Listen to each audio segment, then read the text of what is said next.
देवभूमि कहे जाने वाले उत्तराखंड में किसी न किसी चीज को लेकर धार्मिक महत्वता जुड़ी हुई है। आज के एपिसोड में हम उत्तराखंड के गढ़वाल में स्थित हिमालय के बंदरपूछ ग्लेशियर में स्वर्गारोहिणी चोटी के बारे में बात करेंगे। स्वर्गारोहिणी चोटी वो चोटी है जहां से स्वर्ग की ओर जाने का रास्ता है। स्वर्गारोहिणी से 5 पांडवों में बचे सिर्फ युधिष्ठिर ही अपने कुत्ते के साथ स्वर्ग की ओर गए थे। अगर हम स्वर्गारोहिणी पर्वत का मेजरमेंट करें तो इसकी ऊंचाई 6252 मीटर है। इस पहाड़ के पीक की अगर हम बात करें तो पीक से जमीन की ऊंचाई लगभग 2 किलोमीटर है। चारों तरफ से बर्फ से ढका यह पहाड़ जितना सुंदर दिखता है उतना ही यह रहस्यमय भी है, क्योंकि इसी पर्वत पर स्वर्ग की तरफ जाने की सीढ़ियां हैं। यहीं से सिर्फ युधिष्ठिर ही अपने कुत्ते के साथ जीवित शरीर को लेकर गए थे। चलिए अब चलते हैं अतीत के पन्नों में और जानते हैं इस स्वर्ग की सीढ़ी के बारे में। लेकिन आगे बढ़ने से पहले अगर आप इस चैनल में पहली बार आए हैं तो चैनल को सब्सक्राइब करके बेल आइकन भी दबा दीजिए। दोस्तों, महाभारत काल 5154 साल पहले शुरू हुआ था। कुरुक्षेत्र के युद्ध के 35 साल बाद कलयुग का समय शुरू हुआ। युद्ध के कुछ समय बाद पांडव भी परलोक जाने का निश्चय करते हैं, जिसमें ये लोग बद्रीनाथ से होते हुए स्वर्गारोहिणी पर्वत की ओर बढ़ रहे थे। जब 5 पांडव आधे रास्ते में थे तो सरस्वती नदी ने पांडवों की यात्रा को रोक दी थी। जब 5 पांडवों ने रास्ता देने की मांग करी तो सरस्वती माता ने उनको रास्ता देने के लिए इनकार कर दिया। तभी भीम ने 2 बड़े पत्थर के खंड को उठाकर सरस्वती नदी पर पुल बना दिया, जिसे आप आज भी देख सकते हैं। इसी को आज भीम पुल नाम से भी जाना जाता है।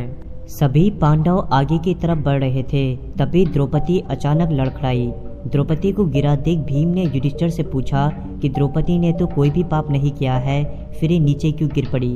तब युधिष्ठिर ने भीम को बताया कि द्रौपदी ने सबसे ज्यादा प्रेम अर्जुन से किया था, इसीलिए उसके साथ ऐसा हुआ है। ऐसा सुनकर 5 पांडव आगे बढ़ जाते हैं। उसके कुछ देर बाद सहदेव भी नीचे गिर जाते हैं। जब भीम ने इसका कारण पूछा तो युधिष्ठिर ने बताया कि सहदेव अपने जैसा विद्वान किसी को नहीं समझता था, इसीलिए उसके साथ ऐसा हुआ है। उसके कुछ देर बाद नकुल भी नीचे गिर जाते हैं। तब युधिष्ठिर बताते हैं कि नकुल को अपने रंग रूप का काफी अभिमान था, इसीलिए उनके साथ ऐसा हुआ।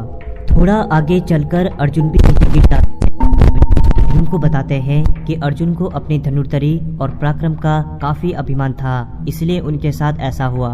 कुछ आगे चलकर भीम भी नीचे गिर जाते हैं। तब भीम युधिष्ठिर से पूछते हैं कि अब मैंने ऐसा क्या किया। तब युधिष्ठिर बताते हैं कि तुम्हें अपने बल का घमंड था, जिस बल का तुम झूठा प्रदर्शन कर अपनी शान बनाया करते थे।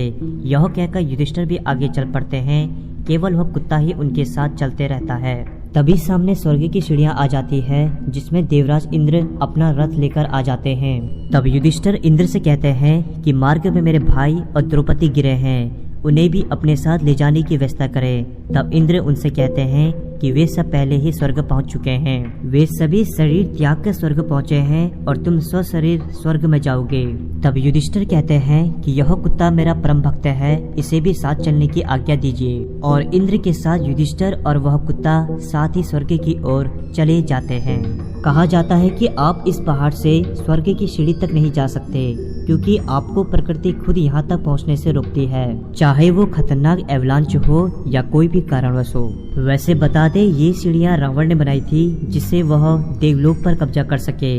वैसे कहा जाता है यहाँ 7 सीढ़ियाँ हैं, लेकिन लोगों को सिर्फ 3 सीढ़ियाँ ही दिख पाती हैं। यहाँ सीढ़ियाँ सिर्फ उन लोगों को दिखती है जिन्होंने पूरी जिंदगी में कोई झूठ या पाप न किया हो।